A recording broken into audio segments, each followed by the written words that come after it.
నేను జనరల్గా మిమ్మల్ని అందరినీ ఎంటర్టైన్ చేయడానికి నవ్వించడానికి వచ్చాను, మరి మీరు నన్ను ఏడిపించేశారు. సో నాకు ఇలాంటి సిచ్యువేషన్స్తో ఎలా డీల్ చేయాలో తెలియదు. నాకు అందరూ నవ్వుతూ ఉంటే it's easy for me to deal. Thank you very much.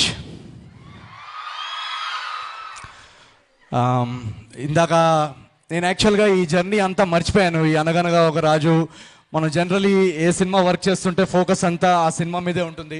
So సడన్గా 5 minutesలో నా last 10 to 12 years of my లైఫ్ని అలా ఒక 5 minutesలో గుర్తు తెప్పించేశారు మీరు అందరూ. సో ఆ ఫస్ట్ డే ఇందాక వీడియోలో చూపిస్తుంటే నేను మీలాగే ఇలా ఆడిటోరియంలో కూర్చొని ఎవరన్నా సెలబ్రిటీస్ కానీ ఎవరన్నా వచ్చి మా కల్చరల్ ఫెస్ట్కి అదంతా వస్తుంటే సెలబ్రిటీస్ అక్కడ లాస్ట్లో కూర్చొని గోల పెట్టేవాడిని. నేను ఇందాక చెప్పినట్టు మీలాగే ఇంజనీర్ని.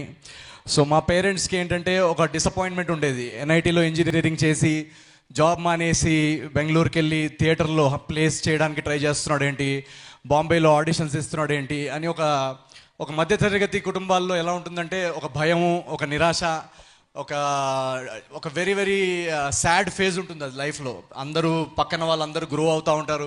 సో ఆ వీడియోలో మీరు ఆ కన్నీళ్ళు, ఆ డిసప్పాయింట్మెంట్, ఆ రిజెక్షన్, ఆ అమ్మ నాన్నతో జరిగే గొడవలు,